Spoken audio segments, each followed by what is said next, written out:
Penggali sumur yang ingin pensiun, karya Selo Lama Tapo. Dari daun jendela yang terbuka, aku melihat Om Banus berdiri sendiri di sumur. Kedua lengannya yang kekar menekan bibir sumur, kepala yang tundukkan seperti sedang melihat sesuatu dalam sumur yang memikat matanya. Dalam bentangan jarak itu, aku melihat ia tercenung tanpa peduli angin sore yang menyapu-nyapu rambut ikalnya. Kami mengenalnya sebagai lelaki menggali sumur. Ibu pernah bercerita bahwa sumur di tengah kampung kami ialah sumur yang pertama digali oleh Om Banus. Ia tergerak menggali sumur karena orang-orang kampung hanya menaruh harapan dari curah hujan. Om Banus berhasil menggali sumur itu dengan kedalaman mencapai 16 meter. Warga membantu Om Banus membuatkan dinding sumur dengan batu bata. Kenapa Om Banus ingin menjadi penggali sumur? Giliran Olak yang lelaki yang suka mencari tahu itu bertanya. Om Banus mengisap rokoknya sekali lagi dan kami diam menanti jawabannya. Aku dan Olak duduk bersama Om Banus di atas balai-balai, tempat duduk bambu. Aku di sebelah kanannya, Olak berhadapan langsung dengan Om Banus, dan Kedaman berdiri dekat lubang sumur dengan tubuh sepenuhnya kepada kami. Setelah mengumpulkan asap ke udara, ia berkata pelan, Om ingin orang-orang di kampung ini bisa hidup karena air adalah sumber hidup kita anak-anakku. Ia membuang batang rokok yang telah menjadi putung di tangannya.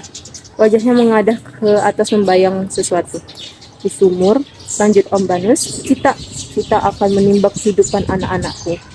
Kita akan bercerita, belajar bersabar, dan dikuatkan oleh persatuan nak. Di sumur, kita menemukan diri kita bukan lagi satu, melainkan menjelma persekutuan yang kuat.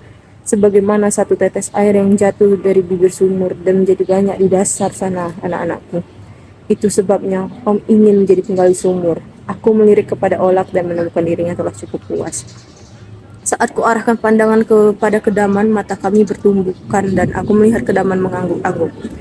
Tapi kalau semakin banyak sumur, orang-orangnya tidak akan ramai lagi, Om. Aku berkata begitu sambil menekan-nekan lengan kanan Om Banus. Ia melihatku, lalu mengacak-acak rambutku dengan tangan kirinya. Bibirnya tersenyum, wajahnya merekah seperti kembang bunga pagi hari. Raut wajah yang pernah merekah itu tak kutemukan ketika aku menjumpai dirinya di sumur sore ini. Om Banus, kenapa murung? Aku mengagetkan lamunannya. Ia menoleh dan mendapatiku sedang meletakkan emberku di lantai sumur itu. Mataku tetap memandang Om Banus yang sedih. Goran, suaranya pelan dan sendu. Ia tidak melanjutkan kata-katanya. Aku mendekati dan berdiri samping kanannya. Aku melongok ke dalam sumur. Barangkali ada sesuatu di dalam sana yang membuat Om Banus bersedih. Namun tidak kutemukan apa-apa. Air di dasar sumur begitu tenang.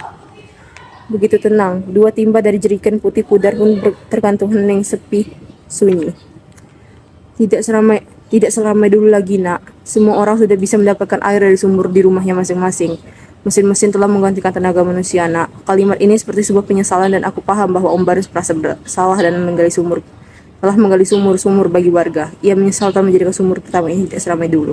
Tidak ada lagi nyanyian rayuan orang muda dari Gambus, Om Leo, kelucuan Om Lambert, kemarahan Om Tonis yang mengandung tawa dan kegirangan anak-anak yang berlarian di lorong-lorong saat menunggu orang tuanya menimba air.